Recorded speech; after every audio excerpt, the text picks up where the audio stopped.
Hello traders, welcome back to another episode of the Traders Show. This is episode 9 or 8. 9. I think this is episode 9. Yeah. Hey, things are moving fast. Very, very fast. So this is the first week of July, I think also. So the second half of the year.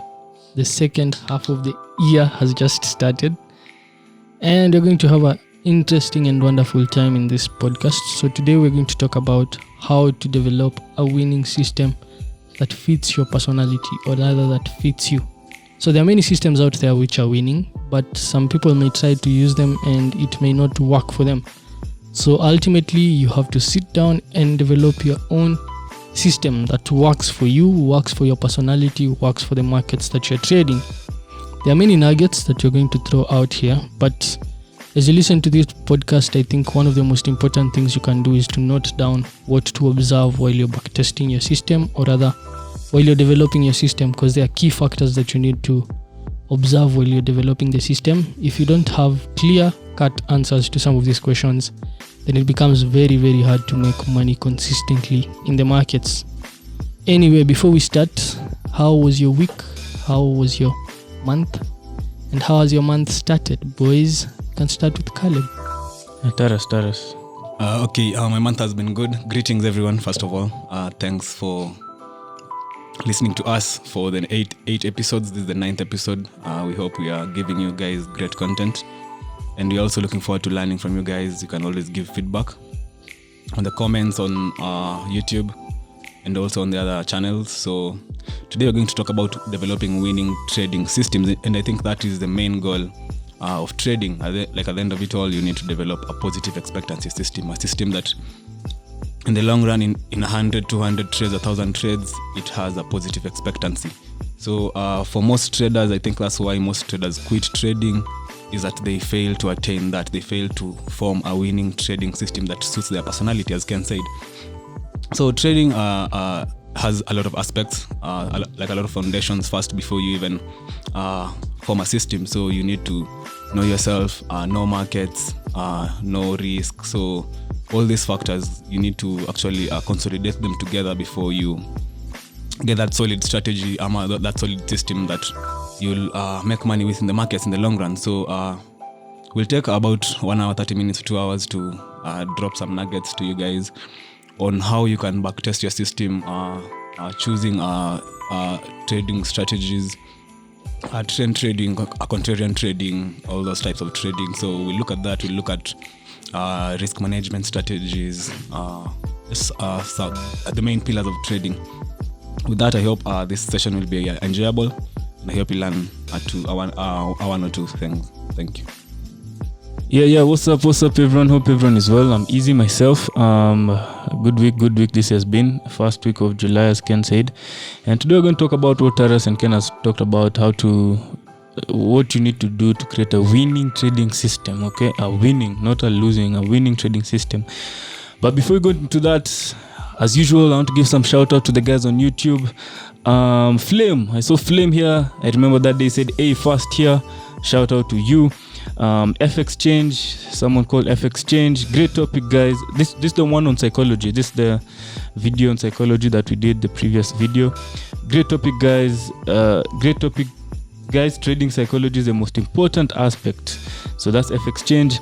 Daniel Ogega back again. So Daniel Ogega, we hit you up the other time telling you if you can send us your details so that we can talk to you. He commented yet again.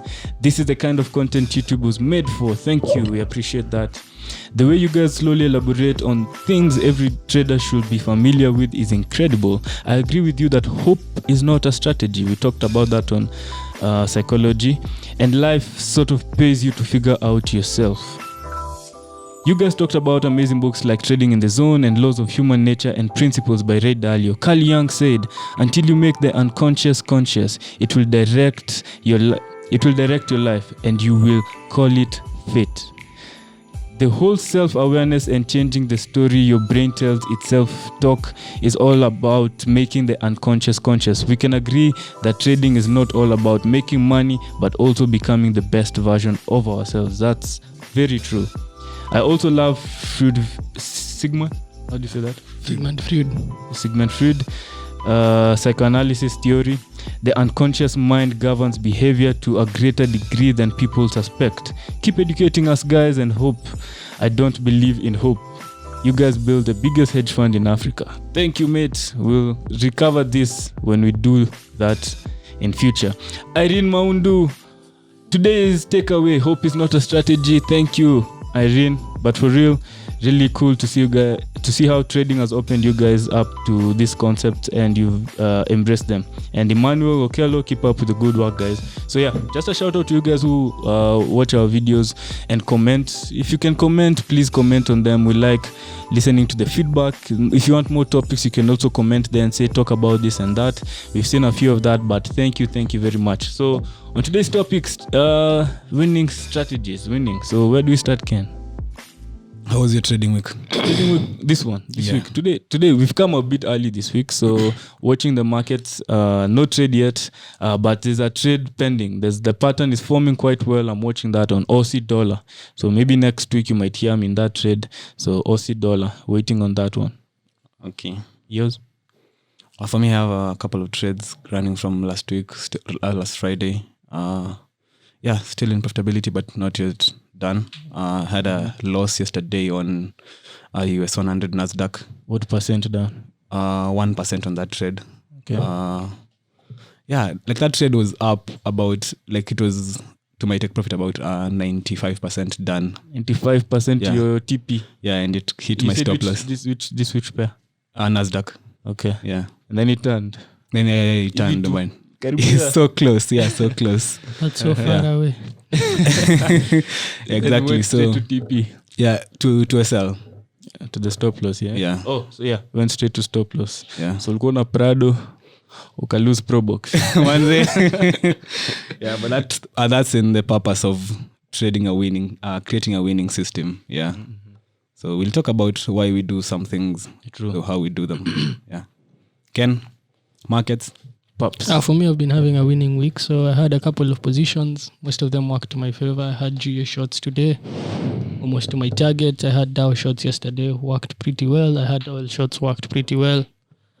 And I think the only position which never worked for me was the Nasdaq one. Currently, I have an oil long position also working pretty well. So some good setups working very well. Also had the Dow setup, which is working well. I had a couple of setups this week. I just had to select which ones to execute. Most of them worked to my favor. I think 1 or 2 failed. So that's from my trading end. But back now to the topic. Yeah, and before we go to the topic, just to say, it's this week when Bezos stepped down, yeah? Yeah. On Sunday, I think, or Monday. Yeah. So if you guys don't know, the richest man in the world just stepped down. What age is he? Or how old is he? 54, 55, I think. 54. Yep. $200 billion, imagine. Behind his back. Mm-hmm. So yeah, so that was just a by the way. Yeah, so you can continue. So what are you saying, Ken? I was saying, to start off the topic, I think first of all, before we even go down to the topic, before we start dissecting the topic, there's the science side of trading and there's the art side of trading. The two have to come in balance for you to succeed as a trader. Developing a winning system is more of the science side of trading. So here we're dealing with facts, we're dealing with data, we're dealing with looking at how the system is performing. We're not looking at opinions, which I think lean more on the art side. Mm-hmm. And one thing I've learned is I was actually telling you guys I was watching the Nobel Minds, which is a round table. That's on YouTube. Yeah, it's on YouTube. Nobel Minds. So it's a round table discussion of professors who have won Nobel Prizes from different fields. And one thing I picked up was most of these people were very, very, very cautious about believing in something. Mm-hmm. That was a strong word which many people shied off from. Many people believed in stress testing things, not assumptions. And I think when it comes to the markets, most people trade assumptions, not test things. True. Yeah. So from that, I picked the idea that for me, I think I also take the market as a laboratory. I think the market is more of a lab where you come in with your own ideas, your own ways of looking at things, and you try to test how valid they are in the market. Yeah. If they're working, you get rewarded by making some money. If they're not working, you end up losing as much money as you can, or rather as much money as you have in your account until you change how you're making decisions in the market. You get? Yeah. So I believe today we're going to talk about the science side of stress testing, some of these things that you have, looking at data, backtesting your data, systems, patterns, automated systems, all these things which are very, very important when you're trading a system. And I think to start off for me, in developing a winning system, one thing I tell many people is backtest your system. Like spend some time, look at how a certain system would have performed historically. Don't trade an opinion. Don't read about chart patterns and then you say that I was told when I see a head and shoulder, I should be selling the market. When I see a double top, I should be selling the market. Some of these things used to work long time ago, but in the current market conditions, it's very hard for some of these things to work because the markets are now very, very liquid. We have a lot of money in the markets and some of these things don't work. Yeah. It takes, I think, between 3 to 5 years to develop a winning trading system in trading. Yeah. So again, if you're coming in with a short-term mindset of in 6 months, I'll have learned everything I need to know for me to start trading, trust me, you won't have the confidence to execute that system and risk some good money on it to make money. So it will take you some time. But first things first, start with a backtest. So I did my backtest last year. And I'd been trading for 4 years and I'd never done a backtest. Until the 4th year, that's when I started doing backtesting. And from the backtest, I learned a lot. Some of the assumptions I had on some of the patterns which I thought were very, very reliable were not as reliable as I thought. Yeah, true. From the backtest. So some setups that I thought worked very, very well had a very bad hit rate, never had a very good risk-reward ratio. And I had to come back down to realizing that some of these patterns won't make me any money. Instead, I'll lose a lot of money trying to trade them. And I think also the element of backtesting for me came from forward testing. So I started trading out my opinions, or rather how I thought markets worked. And I think how I thought markets worked also had some validity because I'd spent about the first 3 years just watching markets, chart work, just looking at markets every single day, trying to understand how markets worked. And from this, I started trading. But once I started trading, I realized that I was making decisions not in a very, very systematic way. I had very, very many things that I was looking at, and I never had clear set parameters which could enable me to make decisions in a systematic way. So I'd look at my journal and I'd notice there's a certain pattern to winning trades and there's a certain pattern to losing trades. And once I realized that, my goal was now to eliminate some of these losing trades, which I think had a common aspect to them. So I'd lose a couple of times on some certain setups. And I decided to first do a backtest before assuming that some of these setups worked well. And upon doing the backtest, that's when I realized that some of the patterns that I was trading were not really, really reliable. And some of the patterns that I was not even paying so much attention to had a lot of money for me to make from them. So that's why I think I'd start my topic for how to develop a winning system. Okay, that's nice. Okay, for me, I think there's one chapter of trading that has always been ignored. People talk about fundamental analysis, technical analysis, and right now there's algorithmic analysis. Yeah. Or quantitative analysis. But there's a statistical analysis.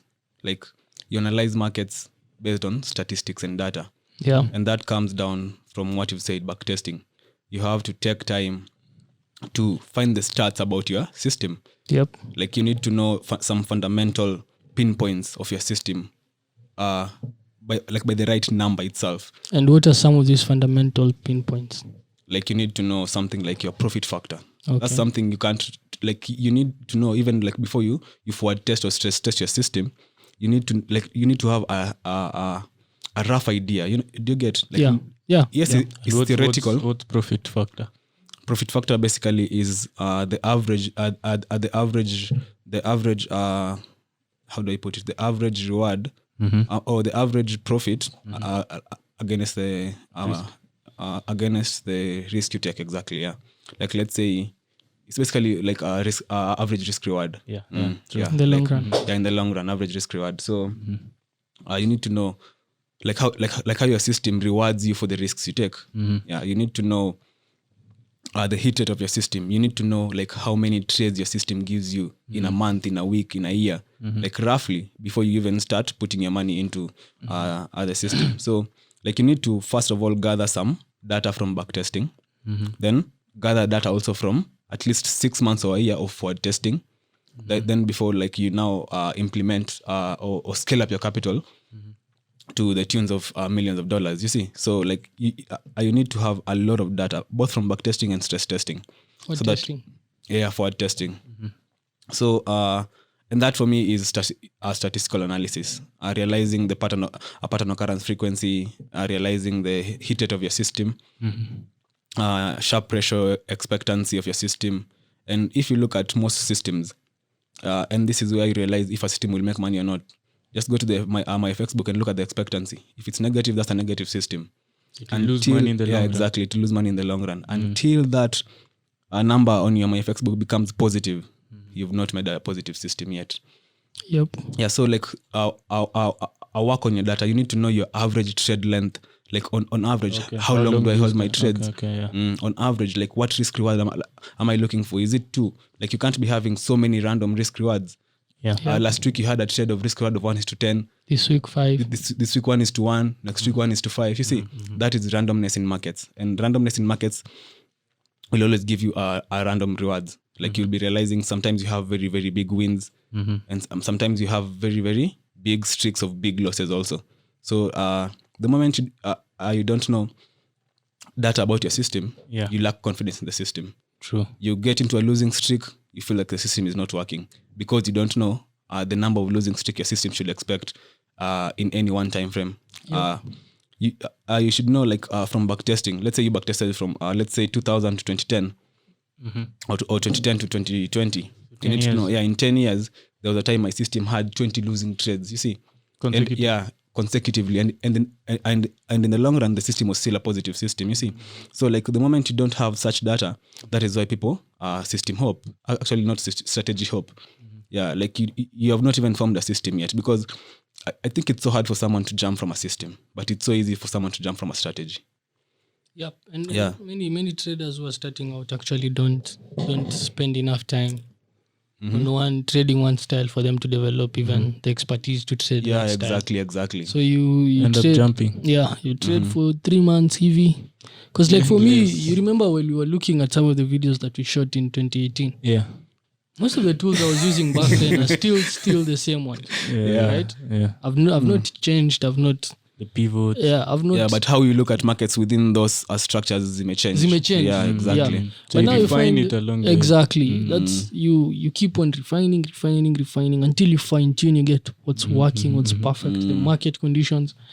But immediately you're hopping from one system to another or one strategy to another.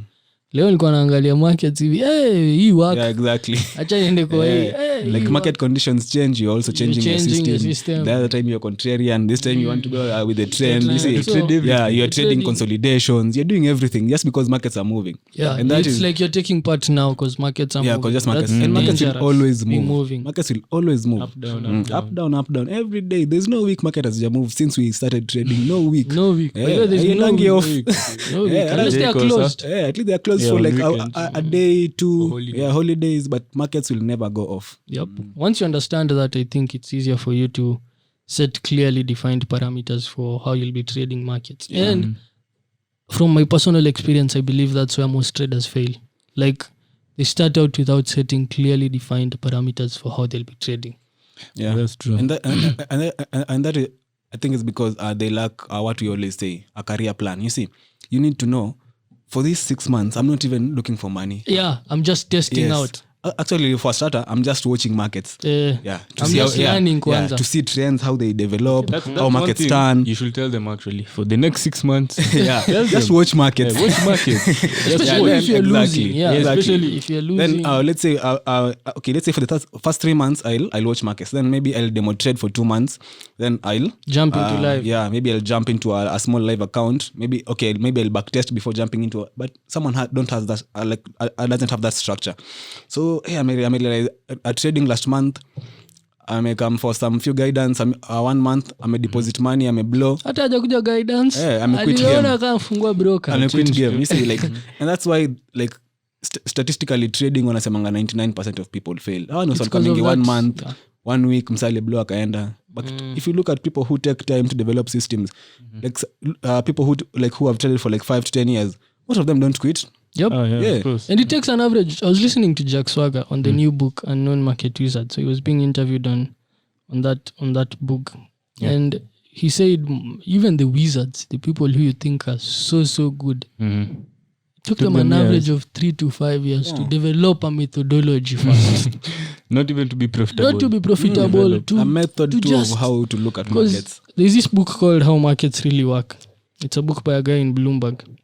And if you're actually developing a system, for me, developing a system is just finding a way to think about how markets work. Like you need to frame a belief that I believe if markets are oversold, I should be buying. I'm betting against the market. I believe. You get?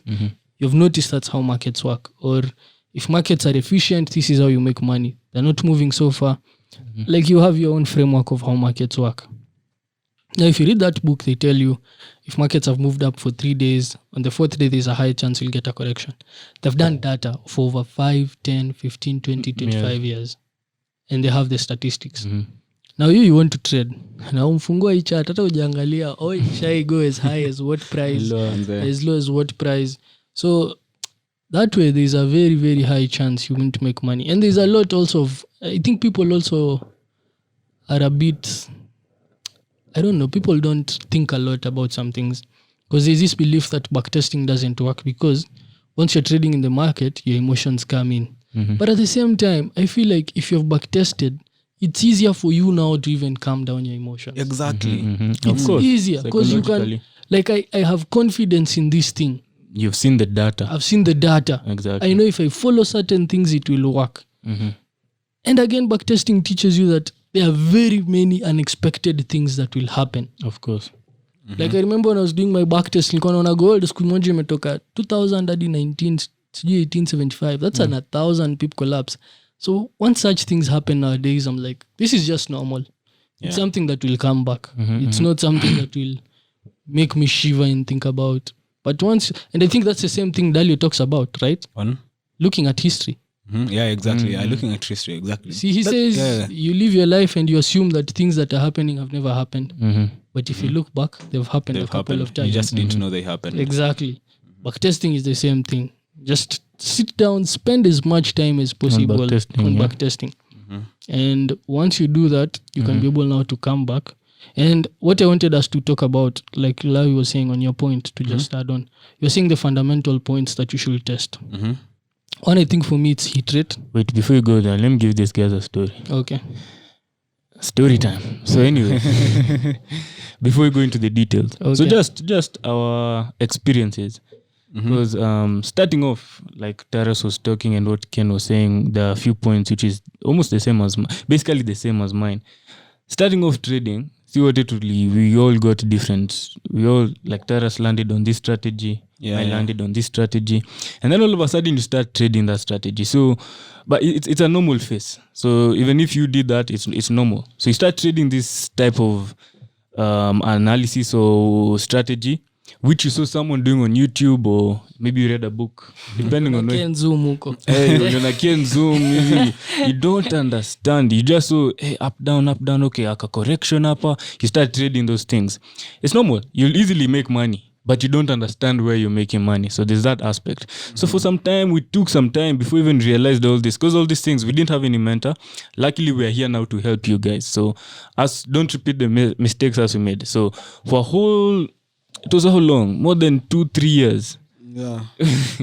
Also just testing. We're just trading. Yeah, you're just like for testing. Yeah, we're just for testing. Like what you have not back tested. Because if you read something on theory, it makes sense. Exactly. Theory. And I think it's let me just cut you short. No problem. I think it's how markets work and how Bernard says, like, markets are meant to fool you most of the time. So like these chart patterns, if you just get glued onto them, you'll think you know, but you don't know. Exactly. Umse ni trickster. unaona It's like a Dunning-Kruger effect. Like anakuonyesha know kama a lot. unajua lakini haujui exactly. So in the long run, because if our system was working, Yeah. hata tunge backtest, unaona. Yeah, But yeah. we realize there are loopholes to these systems. Yeah. Yes, we are making money, but not not consistently. Sasa shida ni gani? Like one or two things too were not working well, unaona. Because the person who made it went through all those things. Yeah, man. Before you create a strategy, that's why at the end of the day, everyone comes down to having the individual sort of way of looking at the market, your own way. Exactly. Because for a long time now, as we're like what Tara saying, we're for testing, we're just trading, live trading. That's why now you'll hear people blowing accounts. You don't know risk. You don't know how many your trades will come, how many times the POF, pattern occurrence frequency. You don't know the hit rate. You're just trading.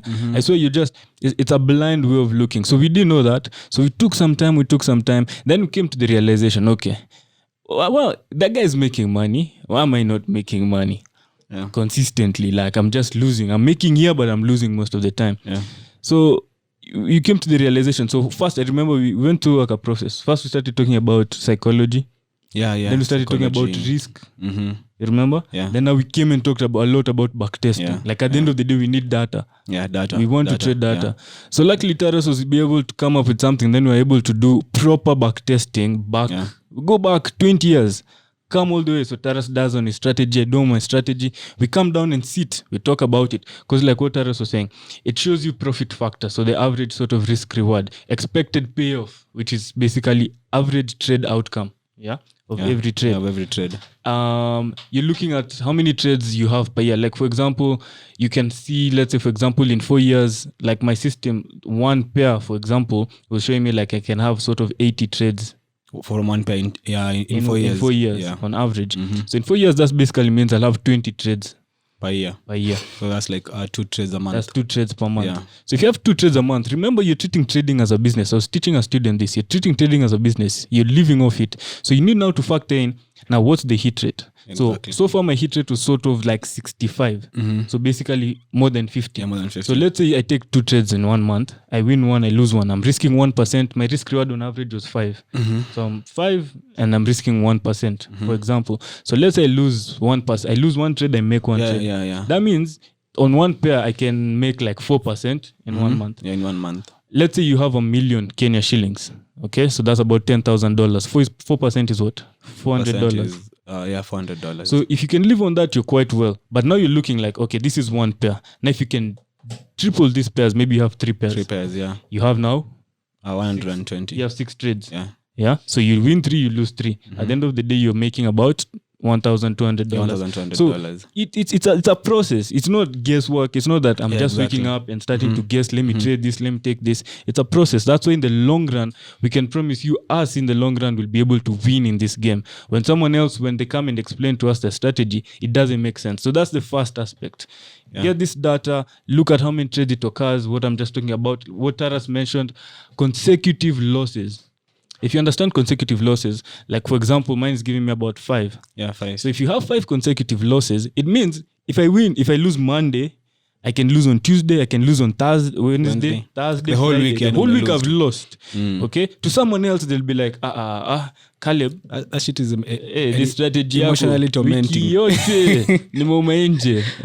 Melamba lami. So at the end of the day, I know my system. So I'm not changing, I'm not fearing. I know my risk reward is fine. In the long run, I'll win. On the other side, I have maximum consecutive wins of about 10. So 10, double. And remember, my risk reward on average is what? 1:5. Exactly. So when I start winning, those consecutive ones, if they start coming, I'll cover for your losses very fast. Losing losses is only 5% risk. Yeah.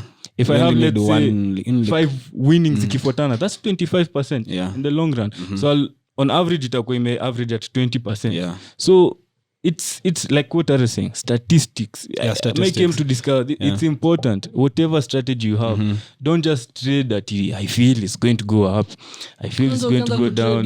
Exactly, like emotion. Ndio nakwambia like hizi markets they always move and they always fool you. Yeah. And I think also that's why like most people now fail on risk management, because risk management now boils down to knowing these factors. You need to know your hit rate for you to know your risk reward, for you to know your position sizing.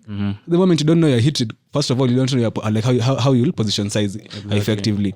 And that's why like unapata mse, let's say okay, for me, like I had about 8 consecutive losing trades, you see. So on a low volatile account, I'll have to use about not even 1% of my account on every trade. You see, I'll have to risk about a 0.5 because at any one point I know my system can go into an 8% drawdown. It consecutive, if I risk 1%, you see. So like you need to know how you also formulate your risk framework. Exactly. Now you say because my system can go into a losing streak longer, I need to have less percentage on every trade so that if I lose 8 trades, I lose 4%, not 8%. You see, like you try now and mitigate those losses. Or you can go reducing. Exactly. Then you know you're in a losing streak, you start reducing. Exactly. So like the moment you don't know how you'll handle losing streaks, you don't know how you'll handle winning streaks. Your emotions will They'll always dominate you in trading. So and I think that's why most people now fail on risk management. Like they don't understand the main reason. Like unapata msea kuna very many wins, lakini bado losses as it cover for easy wins. Jamaa bado yuko consistent ama not even break even. Let's not even about consistency. He's not even break even yet. So I think it all boils down to finding data so that you know how you'll now create a risk management framework for your system. It's very important, not to guess these things, because and not just risk, also psychology. Exactly. I've been teaching people risk management, and position sizing is one of the things they don't know about. Exactly, and that's what I had with the other student who came in the office the other day when you found me in the business lounge. She's been trading for a long time, but you ask them how much, what's your risk management framework? Because at the end of the day, you don't discriminate someone's strategy. Strategies work. There's a certain way you can tell them, okay, this doesn't make sense. But at the end of the day, strategies work. But at the end of the day, risk is fundamental for everyone. But so you ask them. I think you should also be, as you ask people or as you tell people about that, there's some fundamental things that you need to get right for your strategy to work in the long run. True. True. I also agree with that. I was saying, at first, I won't discriminate it. Like, okay, show me. Yeah. So once they start showing you, you'll also start see some things. This just doesn't make sense. So you can talk to them with that later on. But at the end of the day, because we didn't have much time, I just asked her, okay, so what's your position sizing? What's your risk? How do you manage risk? Okay, because at the end of the day, you want to protect your money. Usipoteze money, because once you lose your tools, even a working system without proper risk management will kill you. You're going to die. And you don't want to lose your tools of work. If you lose your tools, which in this case is money, you won't be able to do anything. So they break it down. Risk management. They tell her risk. Said I risk 1%. How do you do it? I just put 0.1 lot as a lot size consistently for all trades on a $1,200 account. That thing just moves 100 pips. You're down $100. That's what 10%. And I think that's why most people now. At the end of the day, what you're saying, Ken, position sizing. This thing. Hey, and now that's what we're really trying to understand. Like, see, that's what you're studying. Is deep. Because when you're developing a system, there are 3 aspects, I think, for me. There's the strategy aspect. These are the markets you'll be trading, the directions you'll be trading the market. Are you trend following? Market conditions. Trend following, betting against the trend. Are you trading consolidating markets? And if you're trading all of them, how will you be trading? Because for me, I trade against the trend and with the trend, but I have different tools for both. I don't use the same tools to bet against the trend that I use to go in the direction of the trend. I use very different tools. Okay, the next thing that you come to is position sizing. So how will you set your positions? That's the aspect of risk. How will you manage risk? The winning streak, the losing streaks that you're talking about. How will you ensure that you have 10,000, despite 10, 15, 20 losing trades, I still don't lose 30, 40, 50% of my money? Because the more money you lose, the more difficult it is for you to come back in the markets. So you need to focus on money management aspect. Then you need to come back and think about your psychology. Exactly. Now, you as a person, how will you manage yourself? Which mental states will you? Because once you have a working methodology, the next most important thing is your mental state as you're trading it. Exactly. Sure. If you're trading this system in a state of fear, in a state of underconfidence, in a state of irrationality, it's still very hard for you to make money. So your mental state also, how you manage your mental state becomes very, very important. Yeah. And for me, I think this is where now most people give up on trading. Because this means working on yourself. And working on yourself, I can tell you, is not easy. It requires a lot of pain and self-awareness. I think one thing I've learned is there's no consciousness without pain. Of course. There's no way No consciousness without pain. Yeah, you must take that home, people. Yeah, There's no you must- consciousness without you pain. must embrace some pain for you to like ukiniambia ukweli ni painful, hiyo ni consciousness. Yeah, You're true. making me conscious of one thing, two things. If I use that pain well, I can make progress. If I try and shy away from it, that's won't it. make progress, I won't yeah, make true. any progress. And that's where, like, I noticed many people avoid that pain. I myself included would do that before.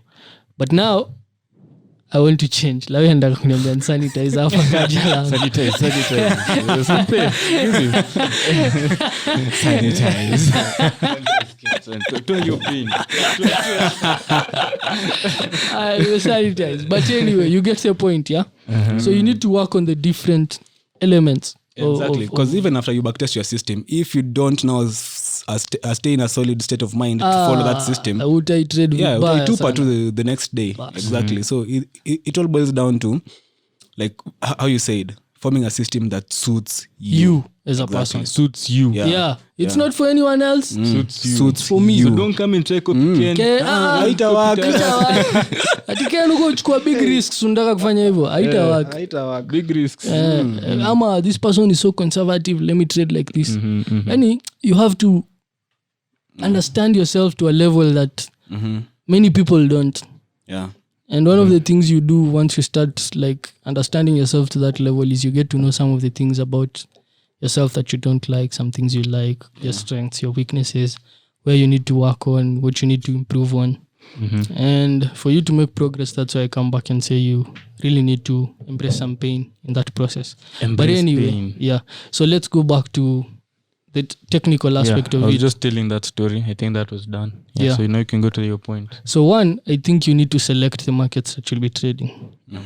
So sit down and choose the markets that you'll be trading. And when you're choosing the markets you're trading, you can set some rules. For example, like for me, I have a list of markets. Like I have like 6 markets, 7 markets that I'm watching. Yeah. But I don't trade all these markets in the same way Or at the same time. or at the same time. That's one. So I only execute 3 setups at a go. I can't take more than 3 setups in my account. So that's my value at risk or exposure. Exposure control. Yeah. So That's what 3 different pairs. yeah, at 3 the same different time. pairs at the same time. Maximum. And at the And why same is that? because I don't want to expose my account fully, and there's a high chance some of these pairs are correlated. So I need to think about the correlation risk when I'm executing some of these setups and try to reduce that risk. So it's very hard for you to find me, let's say, with GBP USD, Euro USD, and Euro Yen as trades. But you may find me with maybe GBP AUD, gold, and maybe NASDAQ. Those are 3 pairs which are not highly correlated.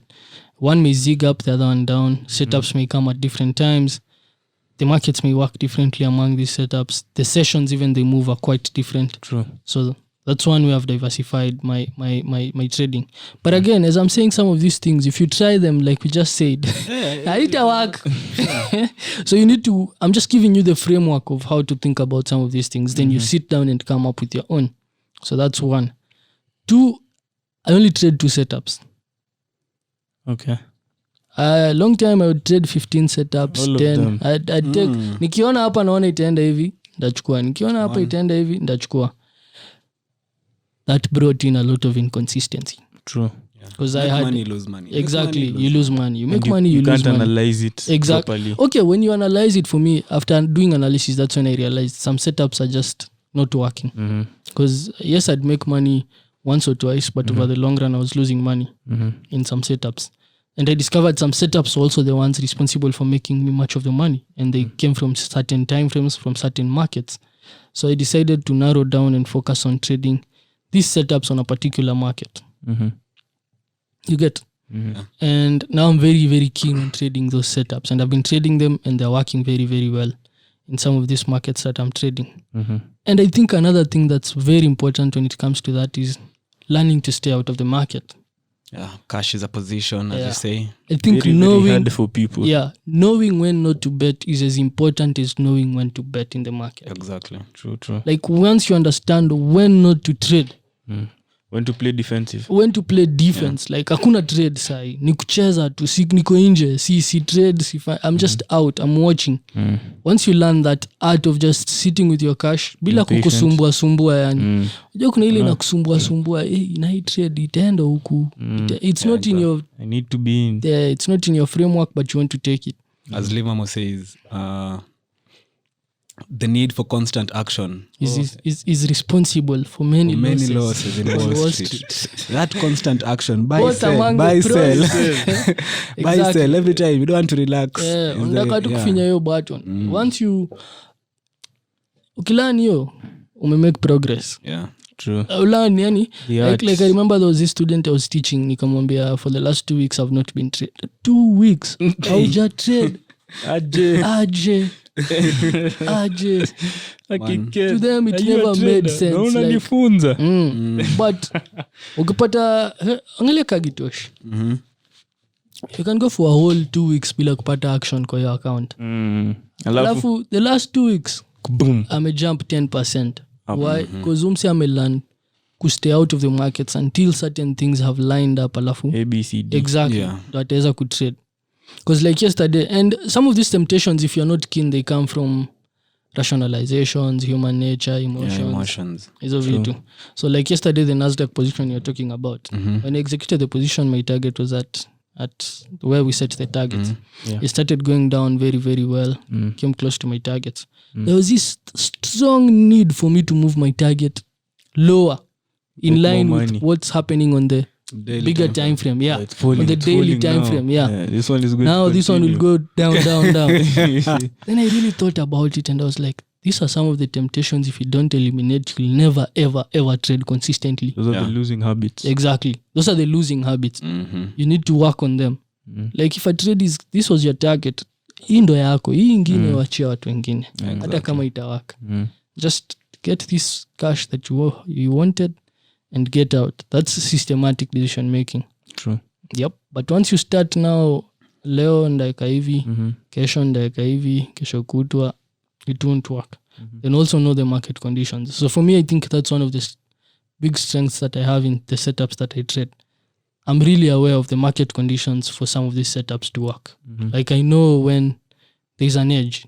Like I know when the markets are out of line, the particular setups that if I take, there's some money to be made. True. If there are particular setups that I avoid, there's some, because there are 2 ways to win in the markets. One is picking winners. The other one is avoiding losers. Yeah. If you focus on both, if you understand it, and that's why I was asking you. Remember when I was telling you, go through your journal and tell me the patterns of winning trades and losing trades. If you don't have a clear pattern on those 2 trades also, it's very hard for you just to add on that one, like the you said the 2, I just remembered what Mark Douglas said. Remember Mark Douglas talks about the 4 trades, 4 types of trades. Good trades, bad trades, winning trade, losing trade. Yeah. Now you can have a good trade, but it's a loser. And you can have a bad trade, which is a winner. And there are very many if you go through your journal. Hii trade ilikuwa poa lakini ili lose. Exactly. And now you shouldn't it gives you recency bias. Now, because that bad trade, because I became a winner, now the next time you'll take it. And it will become the biggest loser in history. That's true. And then you form that habit. You form that habit. So you need to be that's why it's important to have a system and you know how you're trading it with the data. Because if you have a bad trade, because you can have 5 bad trades and they're all winners. Yeah, and they're all winners. And you become hooked to it. You're like, I did it before. My friend, it was just a streak, like a winning streak, lucky streak. When the time comes, so Mark Douglas, so you should have good trades. Good trades can either be like what Ken is saying. It can win, it can lose. Even if you lose 4 times on that good trade, even if it comes again, you have the courage to take it. Yep. Like you're in sync with your system always. I lost. So you don't have a T. That's the goodness of data, like what we're just saying. And data will help you. The idea of I lost Neo gambler's fallacy. Like the gambler's fallacy, which is the idea that past events alter future events, is bullshit. Like you can lose 15 trades in a row It doesn't mean just because this is the 10th loser, the 11th the next trade one will will be be a a winner. Ama you've been winning, the next one will be a... And you will fall prey to ati nimelose sana, acha ni over risk sasa hapa. Ati itawa. Ama acha niache kudrisk. Ati ama acha niache kutrade. Markets haziwaki hivyo. True. Hizo ni markets are random. Exactly. You can lose and lose and lose and lose. And lose and lose and lose. Exactly. Your only objective, I think, as a trader is to execute good trades. True. Yeah. It's Avoid not the to bad trades. it's not picking staying winners objective in exactly or losers. It's just picking the good trades, the ones which have met your criteria, put in the right risk, and then you have progress, whether you're winning or losing. Then also don't do daily reviews. Ati leo niliekelea nikalose, kesho nikalose. Hiyo pia itaharibu. Do your review after 6 months of trading, 3 months of trading. Figure out the data. Exactly. Now you can look at it from a top-down perspective. Categorize your trades. These are the winning trades. These are the losing trades.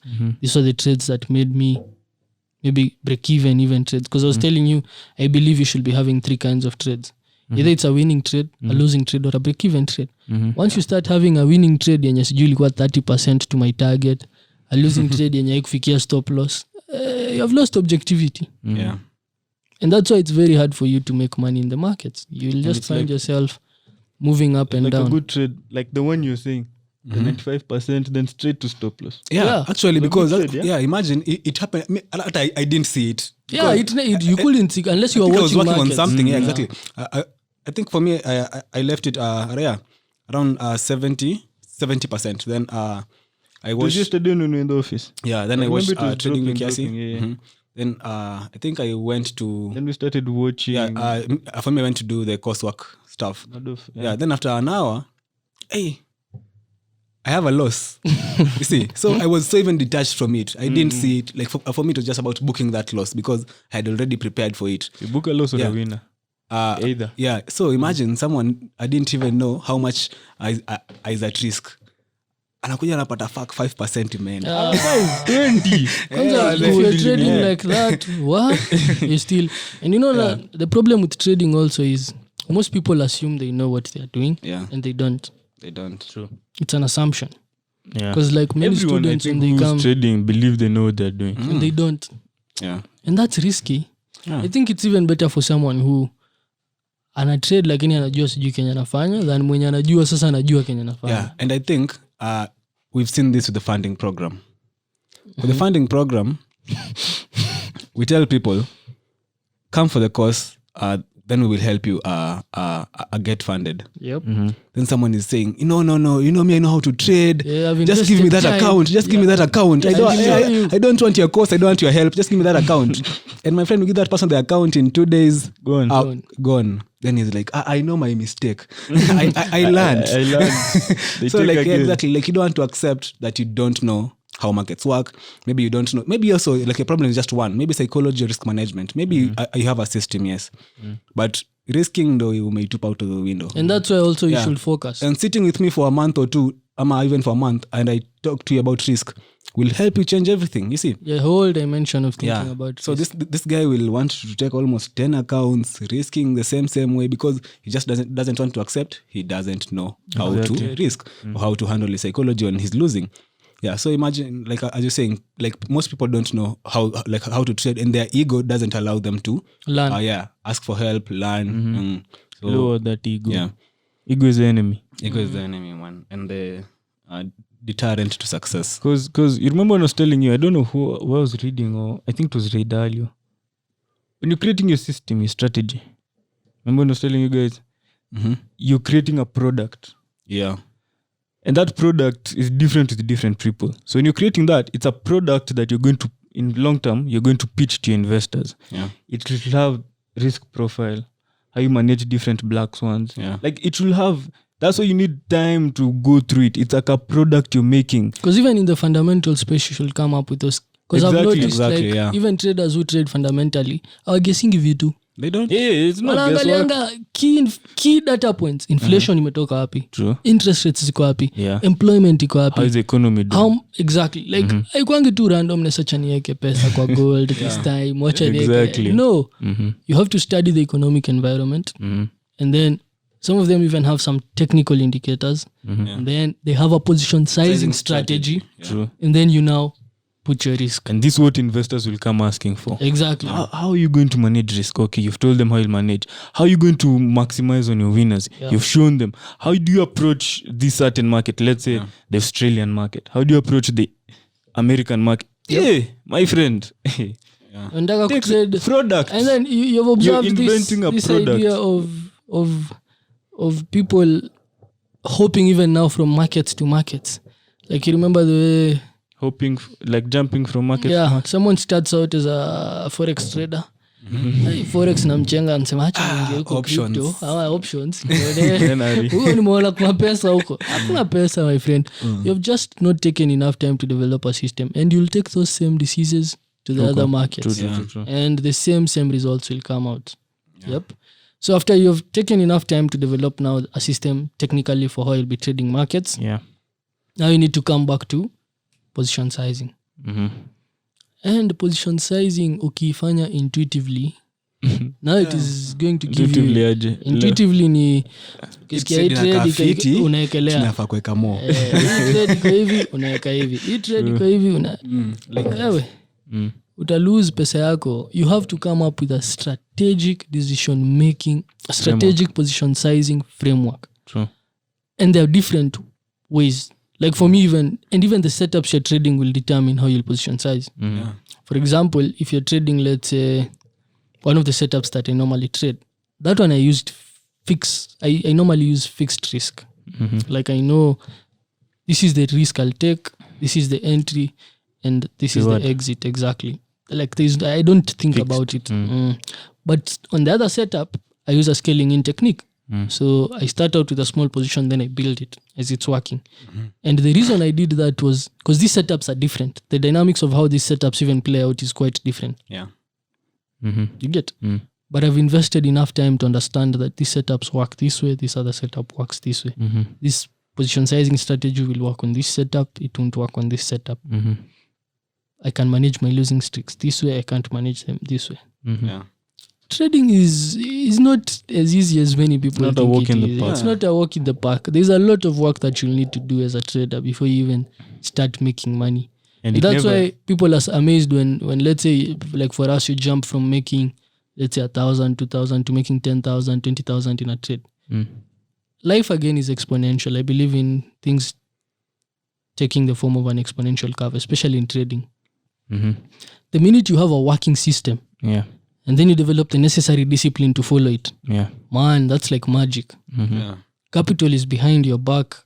Things are working your way. It's very easy to shoot from making peanuts to making good money. Like it's very easy to engineer rags to reach a story.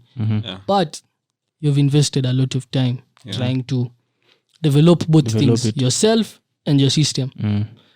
Hizo mbili zikikuwa in line hivi, it's like jet fuel, sasa ni pesa inakufuata.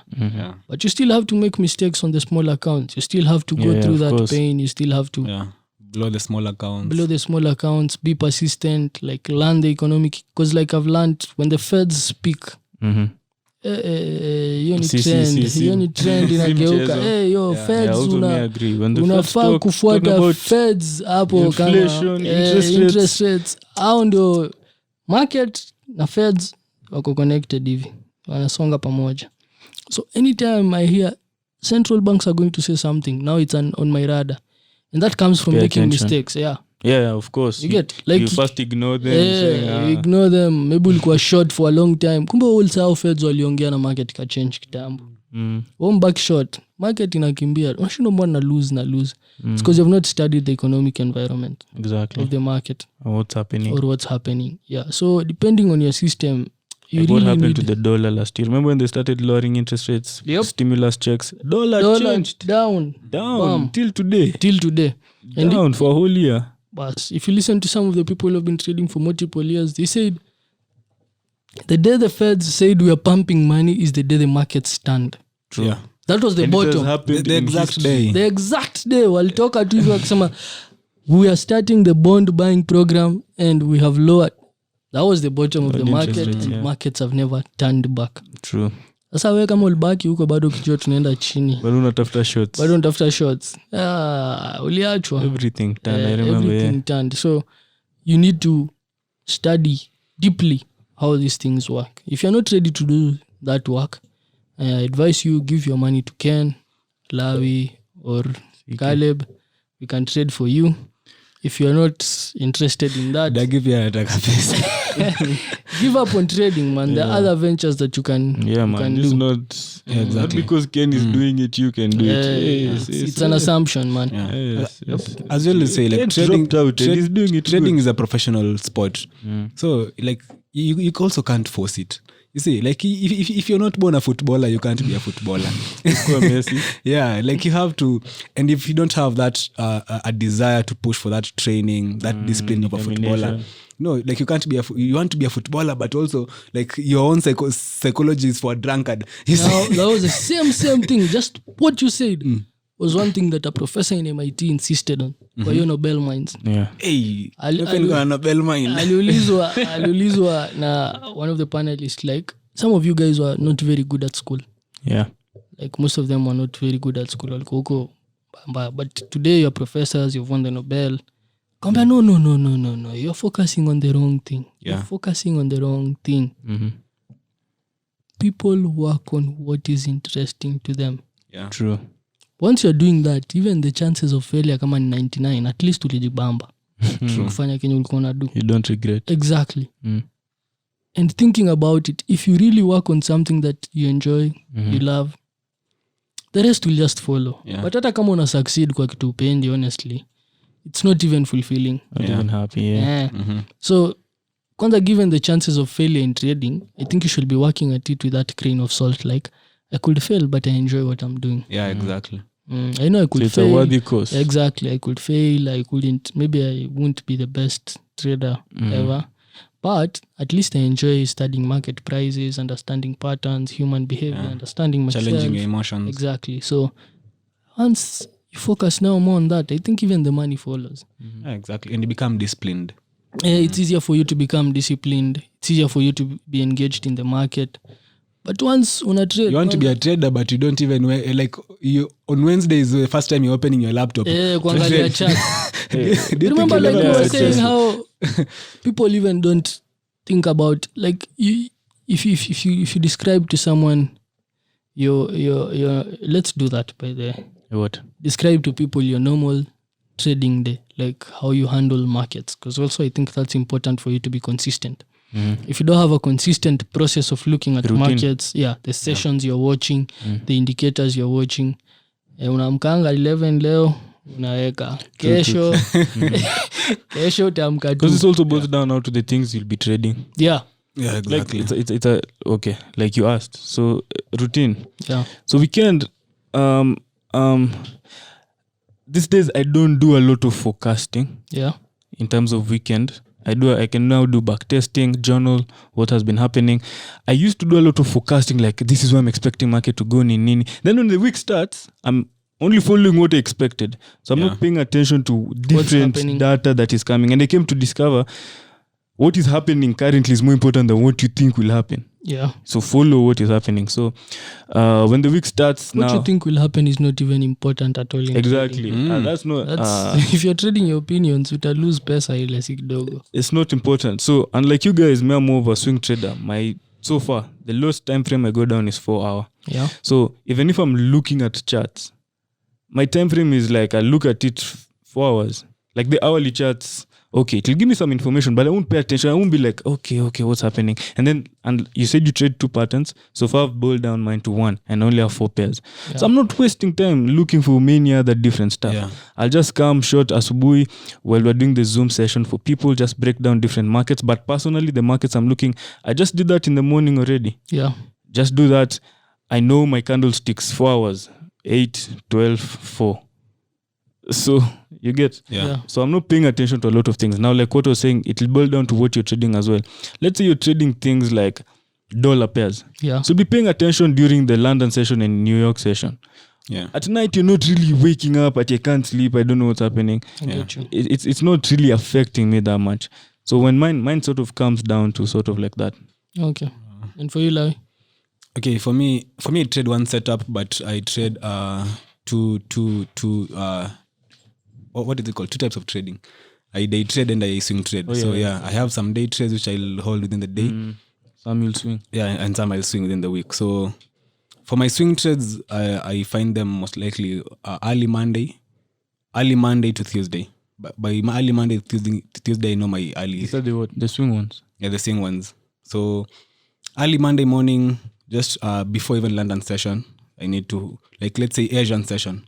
I need to see where Asian markets open. So I'll watch Asian session, then I'll watch London session. So if I don't get a trade within those sessions, most likely I don't have a good setup for swing trades. So I'll now wait for my day trades. So from Tuesday to Friday, I have day trades, which are potential. So I'll also wait for them to appear. If they appear, okay, for me, I look for trades, for potential trade setups. Actually, for me, I don't think I analyze markets. I don't. I just react to levels. So market gets to a certain level, I react to it. And people, don't get him wrong. He knows what he's doing. Yeah. So it's not guesswork. I don't take so much time analyzing markets, like trying to give my own ideologies of where markets should go. Yeah. So the moment I see a chart, I open a chart, I can know in a flash of a second if there's a trade or not. So I'll just like note a potential trade setups if they are there. If they're not there, that's my day. I won't trade. Even I won't analyze markets the whole day. Okay. So maybe I'll just do other things or just watch markets, but not trade. Yeah. Okay. Ken? Yep, that's because the reason I was asking that is for people to understand like how systematic your day is. Yeah. Like you have certain hours that you're watching markets. You're very keen on maybe the first hour after London Open. Mm-hmm. You're very keen on also, because some of the patterns that you trade, because I trade a similar pattern to you. Yeah. One of them is, there's a pattern that if you're not quick to get it in the Asian session, the only other chance you have is when London is starting. Yeah. So if London starts and you're not in, that's it. There's a high chance you've missed the setup. So timing is important. Timing is important. So you have to know exactly the right time. Like at the time you should be trading is kind of stories. Yes, you go happy. Like what happened yesterday on the dollar, you saw. Things changed so fast. New York session. Yeah. Open. So like you need to know New York session, I should be watching markets. Yeah.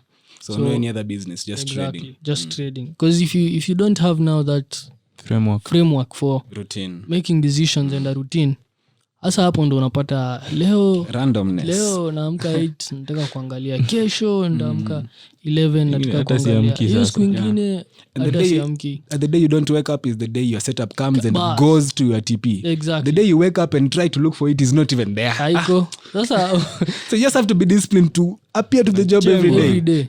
Until it comes. Hey. Then you also have to do your reviews. Exactly. Because after a week you must look at, because like for me now, one thing I've learned is after a week I try to look at how many potential setups appeared, how many did I execute, True. how many worked, how many failed. Yeah. I really need to think about it. Niliacha any opportunities which are perfect for me sikuchukua. And why did you now? And why did I? Exactly. Why can you do better? Exactly. That's how you consistently improve. True. Then I also have a daily plan of measuring how I'm behaving. So this one now is quite different. So I have rule following. I have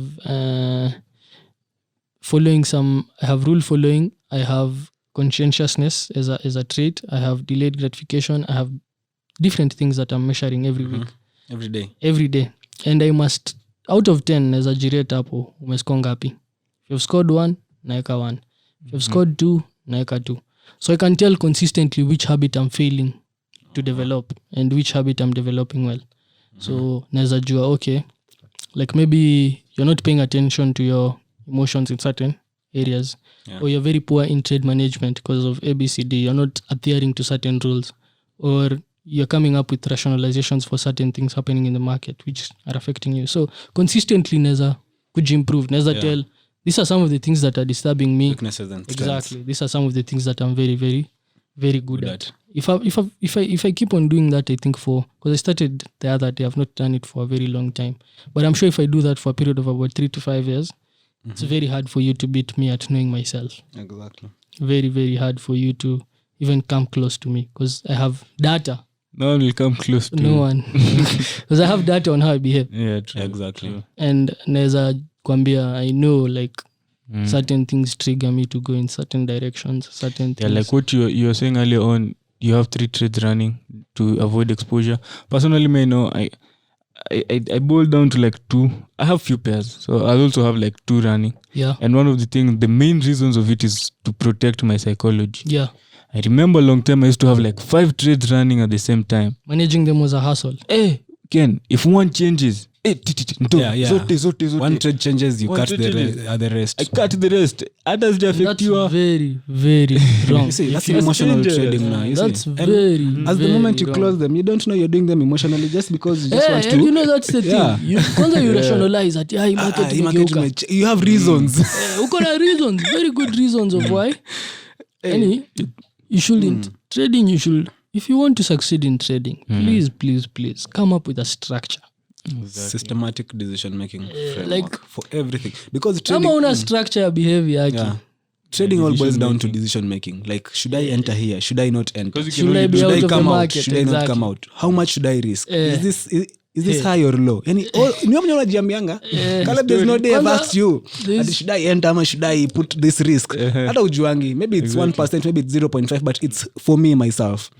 So like the decisions you make in trading have to be very, very solid, and you know, like the structure of how you face them. Because also I think from trading from data you can easily know when you break your rules. And True. unajua hii trade yangu I was to put my TP at a certain level, but I didn't because of greed. I decided to put lower, like how you're saying about the Nasdaq trade. Yeah. If you had moved that TP lower, and imagine markets come to the level you're waiting for in the 4 And then they go back. and then they go back. That's breaking a rule. You see, you'll just notice I broke this rule just because I was feeling greedy, and it's so easy for you to now bring back yourself into reality. Useme, True. this is the main, like this was my main target first. Yeah. Like but the moment you don't have a system of where you know your target is, utasema hata your target ingine ilikuwa justified. Unaona? But because you know this was my first target and it was supposed to be there, but I moved it emotionally. Unaona? But because you don't know where your target should be, you're also making this a target emotionally. Stop loss unazimake emotionally. Leo stop iko huku, kesho Manze. iko huko. Leo nimeingia trade hivi, kesho sijaingia. Any systems trading. And that's why trading, like they always say it, like treat it as a business, man. Hii business inafanywa na big hedge funds, big banks. They just don't do it. People managing trillions of dollars. So just like try and create that discipline to show up to work every day, to like be disciplined about it, being honest about your feelings. If you fail on a system, journal them. You see, all this boils down to creating that winning system. Because I believe spoiling one system also, it can happen in a second. You just throw down a position sizing, the whole system which took you 10 years goes down. Like that palm trader we know. Yeah. In one election period, he blew $10 million. You see, and he had 5 years of consistency. And it's because you also if you get what you're saying, like you understand how elusive trading is. Yeah. You'll come up with very, very strict rules to trade, because Exactly. you're gonna get temptations ziko. Yani Almost every day, man. and you break one. What do you do? One. Yeah. It can lead you to a cascade of let's not even talk about You can it. never even come back. and we've seen many people blow accounts because they don't understand. Like, si hata sisi tumefanya hivyo. Like, you just break a rule. I'm not Hivyo. taking my Yeah. stop loss. Ni hivyo. I'm not. You I'm know your moving it. system well, you know your system well, Bas. but you move a stop loss because sijui ati fundamentals zinakam. What the fuck are you saying, man? Yeah, this trade looks nice. Yeah, this trade Hey, looks nice. Trade of the year, 3%. Caleb. Trade. Ati hii tunalipua tunaenda Naivasha. Sasa if you Pesa ya start trading Basha. kwanza hivyo, acha sijui pesa ya huku, pesa. And then trading is also not a day job. That's Yeah. something I think that many people should understand. Confused. Wages don't come. Like, one thing I've observed from trading is good opportunities come rarely. Yeah. So they'll come, you make your money, and then there's a long period of dry opportunities. Yani there are no good opportunities. The markets hata haiendi mahali. Then again comes some few opportunities where you make a lot of money. So you'll observe that most of your wins come from trading certain market conditions and certain periods whereby things are coming in very, very handy. Yeah. Like imagine the corona period. There are very good opportunities. Like markets were all going down. Yeah. You'll have very many opportunities to capitalize on. Yeah. And also the comeback now from the Crash. from the crash, from the 35% collapse. The comeback also was quite interesting. Yeah. But if you've been trading now for the last few, especially if your trading is long term, for most of us now, because we're short term, we're in and out, some of these things don't affect us a lot. They affect us, but not a lot. But once you're long term, now I think there are dry opportunities. Let's say if you are trading long term, kauli misentries huko 19, 20, 31, 25,000 down. Sasa unanunua 35. Wezi nunua, utasema hii acha tu nikae nje because you've missed out on some of the best opportunities that existed in the market. Exactly. Also, I think it's important to put in the chat time. Yeah. Chat time. Ile kuangalia chat. Kianza kutrade kwanza 10,000 hours hapo kwa chat. Forget kwanza about chats to you're watching the charts. Mpaka udevelop a feel for the market. True, exactly. You can tell when markets are out of line, when they're in line, when there's an opportunity, when the opportunity is good. If you don't invest that time, because like students now, most of our trading students inakuanga hivyo. They've come for class, and then the next time they look at the chart is when they come for the next class. My friend, my friend, you want to prosper in trading even? Haiwezekani. And you're not doing homework. Like you're just I don't think, but it's not only trading. Grade one of Can trading. you develop anywhere to get to a level of talent and proficiency without putting in that much time? Man. It's impossible. Rule of 10,000 hours works. Exactly. Yeah, That's in works every wonders. field. Like Every you must put in your daily. deliberate. You posted practice. something yesterday. 1 raised to power 0. It was 0. Ama 1 raised to power. 1 raised to power 1 is 365. 1. No, 1 raised to power 1.01 is 365. Ama 30. No. 1.00 in brackets power 365. He's calculating each and every day. Equals so 1. 1 raised to power nothing. Yeah. It's like that. Yeah. 1 raised to nothing. Then there's the is other one. 365. There's 1 raised, Yeah, to nothing. One- You're not doing anything. nothing is 0. Yeah, like you're not doing anything. See, Like- it was just 1 and 365 days. Yeah, 365. You're just one. You're not putting in any effort. And then compare that to 1.01. Kila siku naikanga to 1%. Yeah, to 1%. a small effort. exactly, A tenth of a 365, percentage. yeah. At the end of the year, 37.7 or something. Yeah, exactly. That's Small effort. and for me now to learn that, I think a long time ago I'd beat myself when I missed some things. Yeah. Like you remember when I was telling you ati umemiss job 2 days on dhani ati hiyo ndio itafanya uanguke. It's you work hivyo. Yeah. You miss consistently for you to fail. Exactly. Yani It's you rarely just- fail from one. Yeah. It's If you think same about thing with failure. gymming. Not that you lose one day now you'll become fat. Sina kwamba do umeanza it. kumiss consistently, sasa ndio umeanza kumiss. Unaanza tu Kwa kuwa- that will habit not- of missing sasa. inakuwa Sasa habit si kuenda ni kumiss. Ndio unapata umeanza kugain weight. Exactly. The same in trading. Just develop, put in, I normally tell students when they come, just put in 2 hours of your day for chat time. Just 2 hours. Yeah. 2 hours peke yake. Angalia tu hizo markets. Angalia Study tu, it. observe Understand. where markets have gone, the levels you're watching, the trends that are developing. Nini. Then close your laptop. Kesho the same. Kesho kutwa the same. Day in, day out. You'll be surprised at the progress you'll make after a year of trading or after 2 years of trading. Yeah. And that's deliberate practice. And it's like that Exactly. saying, down for if I can add a percentage of knowledge every day, I'll be a genius. by I'll the die time a I die. wise man. Exactly. that one. Yeah, exactly. Pole. Don't tu. take a book and say today I'm finishing this book. Yeah. Hey, Yeah. It's the same you won't thing. even remember what you read. And that's why I think habits now come in. Yeah. Huh? Habits. Habit. Oh yeah, habits. Because like for me now, trading now taught me to develop a habit of reading. Yeah. So it's very hard for me to start my day without scrolling at least 10, 15, 20 pages of a book. Sometimes even 100 pages if I have the time and energy. But nikianza tu day yangu before niandike to do list kwanza lazima njuli na leo umesoma nini kweli, is there anything you are looking at, umesoma nini, umepitia nini, umelearn nini. True. Like watch a video nowadays. Even learning is easy. There are videos on YouTube like authors spelling out what are written in the books. There are free podcast kusikiza tu. Kuna book ya Kena hapo kinunua unasoma ulearn, usijisumbue. Like there's one professor who said you can do one video a day. Be intellectually curious. Like usifunge akili yako unajua shit. Die a curious man, you'll die a happy man. True. The minute you start closing things, najua hivi tu najua. Curiosity ni poa. And the challenge comes in managing yourself.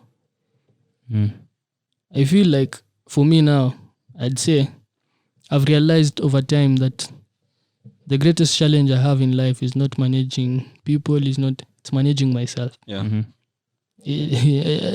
No one else will destroy me. I'm my own worst enemy. True. If I learn to manage myself in the right way, if I just learn how to manage myself, like najua when to push myself to work, when to focus, doing deep work, like which skills to develop, which mental states are right for me. Hata ukinitusi ndakwambianga hata na Yesu stajam. Like nimelearn kujimanage. Najijua to that point. Confirm. That's my goal. I'm still learning. Confirm. Najijua. So, but if you learn that now in trading, you have a nice system that's working, then now you learn to manage yourself in that way. And it will take you time and pain. Take time. And pain. Usahau pain. Be honest. Financial pain, emotional pain. Pain kwanza ndo mingi. Pain ukiepa haikuji. Yaishi. Pain. Embrace pain. Anyway, if you do that now, I believe anyone who's successful hiyo ndo kitu tu learn kujimanage. Hizo vitu zingine zilifall into place. Was telling you. Remember when we talked about if someone who's successful, you must understand. Exactly. You cheat success. And you can look at these people who get lotteries. Most of them become rich, but not successful. Exactly. Because successful is different. It comes with health, wealth, any consciousness, well-being, people around you. Yani hauko tu hivi. Wewe si mtu tu hivi.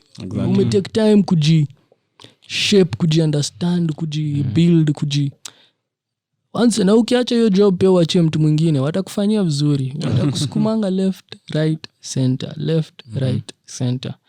So I think those are very many important things that you have. So at the end of the day, at least now you've known working on the system pia imekuja kukusaidia to understand out here you need to work on yourself. Yeah, exactly. Me trading, that's the only thing. I think there are two decisions which I never regret, at least up to now. One was leaving school, and the other one is learning how to trade, because I feel like that has opened me up to, it's given me the exposure I need to view life in a totally different way. True. Exactly. Ungeback shule, I'd be a bozo, I'd be a blockhead. Walking blockhead. I'd be a walking blockhead. Anyway, those two things I think were quite. You don't regret. I don't regret them, at least till now, because I feel like even if I was to change a direction, the trading still will shape whatever direction. And like it's kwa zile vitu ili influence trading itakuwa moja. In how I live, how I view things, how I make decisions, how like trading has to be one of those things that has shaped me, because we all have different things that have shaped us, but for me trading comes one. I think I can say, and also for the traders watching this, is realizing that now trading, you need to have that long-term thinking about it, that professionalism, that idea, 30-year, 40-year plan. Because if it was about quitting trading, I'd quit on my oil crash last year. I'd quit when I didn't find capital. You see, like there was so many things to make me even quit this game. Exactly. Yeah, exactly. That time. And you had struggles. Yeah, I had struggles. And that's but the fact that you just have a long-term goal of where you want to go in trading, can keep you at it. Because I think that's why most traders now drop out. Like, uko tu na 1 year plan. Hata si 6 months. 6 months.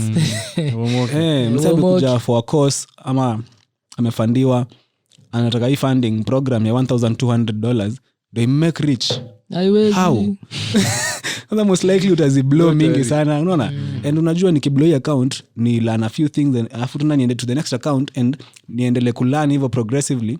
Umesema tu in the long run hakuna vile ndabaki hapo nilikuwa 2-3 years ago. That's one thing again because anytime you're starting out with experience of what you did wrong. So ni very unless sasa, but that's why I come back now. That's risky also because I was thinking many people don't want to face themselves and change. You get? So you may find that these habits are killing you. Lakini sasa pia resistance ya kuchange ni mingi. Sasa wewe unataka tu kurudi jaribu tena lakini unataka kuchange habits zako. So learn like the few mistakes you did, learn from them, like then move to the next. Exactly. Move to the next step. You must learn progressive change. learning. Exactly. It's like change. A feedback loop Exactly. that keeps on working. So I think that like I don't believe you can get to a point where you've created a winning system without that feedback loop of failure. And without having that long-term thinking, because most likely like for us, like for you umesema you did backtesting 4 years later, unaona? See, it is going to trade, by you are trading, yes, but the fundamental things you're supposed to do earlier umezifanya way later, unaona? Exactly. So I realize actually hata maybe ungekuwa more consistent maybe on your second year if unge backtest on your first year. Unaona? Like that's how what we're helping you people with our students, clients when they come for courses. I think si wote tunaambianga stress test and the back test. My friend na hii game bana. As no one told us, we didn't know. So it's not that we could have changed. Walikuwa wanatuambianga tu technicals tu. Lakini wanataka doa sasa. Mbona unaambiwa back test? Sasa wanataka do. Hiyo do itatoka from back testing. Hataki hata kuelewa hii market. Wanataka do. So do back test. Wanataka do. Waambie venye watapata do.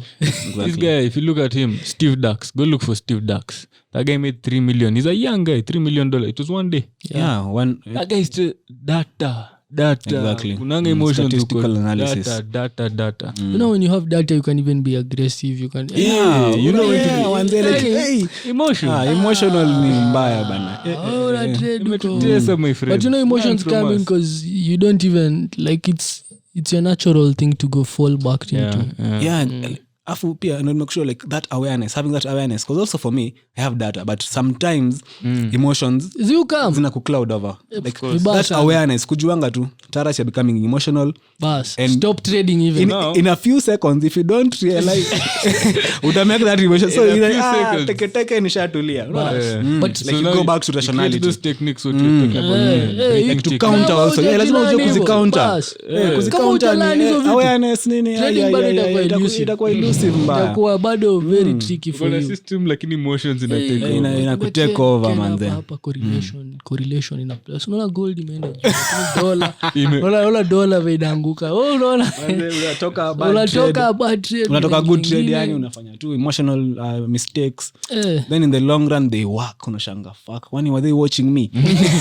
Waliniona tu nikitoka. Hapo tu pale ulitoka katana. Ulitoka tu hivi hata before ishike tu stop loss yako ikadance sasa hapo basi. Make systematic decisions. Systematic at the end of the day, that's what we are stressing on. System. Exactly. So like everything about creating a winning system is creating a systematic decision making framework of that system.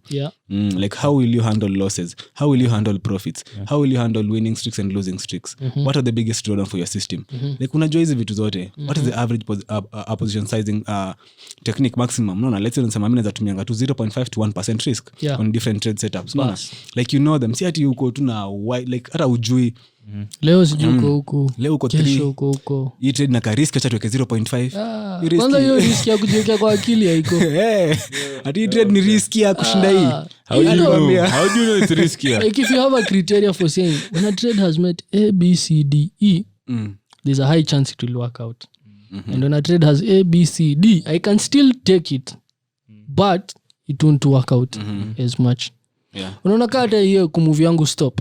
Unaona ili come from rationalization like on the daily chart this setup the target is here but on the 4-hour chart the target is here. Why not move this target on the 4-hour to the daily?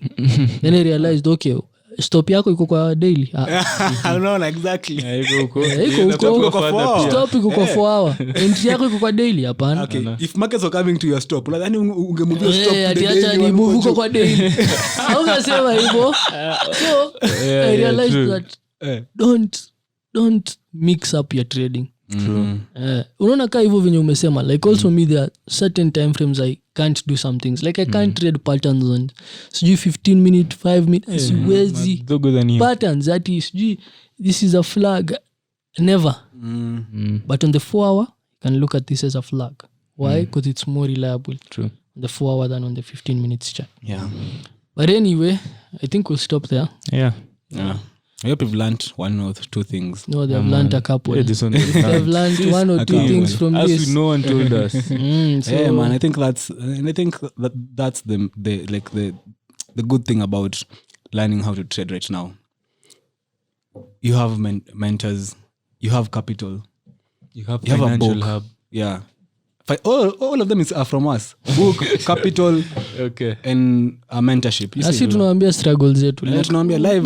When we come here, we don't talk about things we've read or something. Isn't it real life experiences. Like I lost money trying to trade in a particular style. And I'm trying to tell you that if you trade in that way, you won't make any money. But if you just, like I can guarantee, hata ka uta make dough leo, in the long run you won't make money. Because what we are talking about is that moving of stops and targets. Entering at the bad entries. All those things are aimed at making the current position work and forgetting the long run distribution of outcomes. Exactly. All those focus. Yani hiyo focus yako yote sasa umerusha 10 years of trading. Ndaka tu trade moja. Work. Inimekie pesa. Ndio deal breaker. Ukianza kufikiria hivyo kwanza wewe ni gambler. Wewe tena si trader, umekuwa gambler. You're now a gambler. And when that's the case, you won't make any money. So focus on the long run distribution of outcomes. Like, like if I just show you my recent trading activity, my losses haijapita a certain level. Fixed. Exactly. My wins ziko hivi. Like there's some variability, but very, very little. Yeah. Like I can even forecast. I can tell you, after this period najonda kwa make this much amount. True. Exactly. True. I get, and I won't fall far away from it if I'm trading well. And that's another thing I think you should also define is your edge. What gives you an advantage in the market? Exactly. Before we sum up, like one person may say my edge is my hit rate, the other one is position sizing, the other one is my psychology. Yeah, you have to find what makes you unique. Yeah, and to some point it has to be different from what most people are doing. Yeah, exactly. It has to be you. Yeah, kama ina hiyo difference kwanza hiyo si edge. Edge yangu ni risk reward. Kale edge yako risk reward. Risk reward. Kimbia kwanza hapo. Hakuna edge hapo. Wanakudanganya. It's a lie, scam. Anyway, with the information we have given to you, work on it. You can take up a few notes and come up with a framework for doing some things. If you feel like this information was very, very valuable and you'd love to have a sitting with us, you can visit us in our offices, Chequad Towers, 17th floor. If you're interested in learning the strategies we trade, the risk management framework we use, the psychology techniques that we're sharing with you, they're all done in our course and in our book. So you can think about how you can purchase that. If you think that's a waste of money, you can waste your money trading in the markets, because I can assure you there's a high chance you lose both money and emotional capital. Yeah, way much money more than the cost. And emotional capital. Sasa wacha tu financial. Hata emotional, ile confidence ya kutrade itaenda, useme hii ni scam. Na si scam, ni wewe ndio hujui kufanya. Exactly. Si scam, ni wewe ndio haujui. Anyway, with that, I think we'll stop there. Yeah. We'll catch you guys in the next one. So if you're interested in also getting funded, we are funding students, we are funding traders, $1,200. For just $200, it comes with mentorship. Money, it comes with mentorship and lifetime access to content. So that is that. If you want to start trading soon, you feel like you've backtested, you feel like you have a winning system, come for the capital. We eat the profits together. And last but not least, we give you this data we are looking for. Our courses, we teach you all this. Like, sit kona data yetu. Why go anywhere else? Why spend money trying to look for your own? Exactly.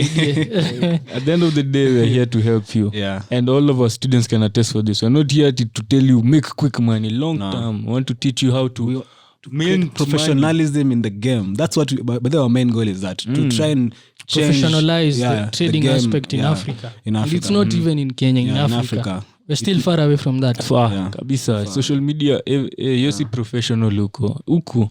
We're bringing Bridgewater standards in Africa. Kina PTJ anyway. But that's it from us, guys. Have a wonderful week and a wonderful weekend this coming weekend. And we'll catch you on the next episode. So, peace.